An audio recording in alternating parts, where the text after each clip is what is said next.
បងប្រុសគាត់បានប្រាប់ថាតាំងពីគាត់អាប់ក្រេតពី T50 មក T100 នឹងមកគឺថាការងារបាញ់ចំការអំពើរបស់គាត់នឹងគឺកាន់តែលឿនរហ័សតន់ចិត្តតែម្ដងដោយសារតែ T100 នឹងគឺវាចំណុះធំទឹកក៏ធំអីធំគ្រប់យ៉ាងតែម្ដងប៉ុន្តែគាត់នៅឆ្លៀតប្រាប់ថាគាត់នៅស្ទើរចិត្តបន្តិចទៅលើដៃបាញ់សាច់ទឹករបស់វាដោយសារដៃបាញ់សាច់ទឹករបស់វានឹងចេញពីរោងចក្រមកវាមានតែ2ទេអញ្ចឹងគាត់ចង់ឲ្យការងារគាត់នឹងគឺកាន់តែលឿនបាញ់ថ្នាំមកទៅលើអំពើរបស់គាត់នឹងគឺកាន់តែសពល្អហើយសាច់ខ្លាំងល្អបន្ថែមទៀតអញ្ចឹងគាត់ថាក្រុមការងារប្អូនដឹងភ្លាមគឺមករងចាំ view ទេគឺទាញអវ៉ាន់ទាញឡាត់ដឹកជូនទៅផ្លាស់ប្ដូរជូនគាត់នៅចំការតែម្ដងមិនឲ្យគាត់ពិបាកដឹកដ្រូនមកក៏មុនទេបាទយើងទៅផ្លាស់ប្ដូរដល់ទីតាំងរបស់គាត់តែម្ដងហើយទីតាំងនេះគឺមិនមែនគាត់នៅផ្ទះដែរគឺគាត់កំពុងតែធ្វើការនៅចំការអញ្ចឹងគាត់សម្រាប់ប្រហែលជា1ម៉ោងទេយើងឆ្លៀតពេលហ្នឹងគឺយើងធ្វើជូនគាត់នេះបងប្អូនជាងបច្ចេកទេសយើងកំពុងតែរៀបចំផ្លាស់ប្ដូរដៃថ្មីជូនគាត់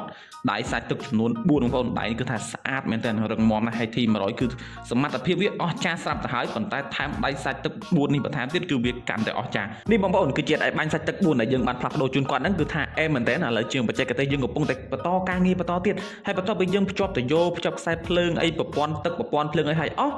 គឺយើងចាប់ផ្ដើមធ្វើការ calibrate ជាមួយនឹង drone តែម្ដងបានន័យថាយើងធ្វើឲ្យ drone ហ្នឹងវាស្គាល់គ្នាជាមួយនឹងដៃថ្មីដែលយើងទើបតែផ្លាស់ប្ដូរហ្នឹងព្រោះថាបច្ចេកវិទ្យា drone កសិកម្មនេះចាញ់គឺវាទំនើបណាស់តោះតែយើង calibrate វាយើងកំណត់ function វាឲ្យវាដំណើរការឲ្យវាស្គាល់គ្នាឲ្យអស់ទើបប្រព័ន្ធទាំងអស់ហ្នឹងវាអាចធ្វើការជាមួយគ្នាបានបើមិនចឹងទេធ្វើការអត់កើតទេបាទគ្រូបច្ចេកទេសរបស់យើងចាប់ផ្ដើមជានៅលើ tele ដើម្បីឲ្យវាស្គាល់គ្នាតេស្តសារលបងបហូរទឹកមើលវាហូរទឹកគ្រប់ motor អត់វាដើរដំណើរការស្រួលអត់ទេអត់ចឹងបាទបន្ទាប់ពីធ្វើការសាកល្បងហើយគឺយើងសាកល្បងបាញ់បន្ថែមទៀតនេះបងប្អូនគឺយើងបាញ់សាច់ទឹកផ្ទាល់នៅលើមេឃតែម្ដងបាទគឺថាដំណក់ទឹកអែមមែនទេបងប្អូនគឺថាផ្សែងសពេញមេឃតែម្ដងទី100នេះគឺ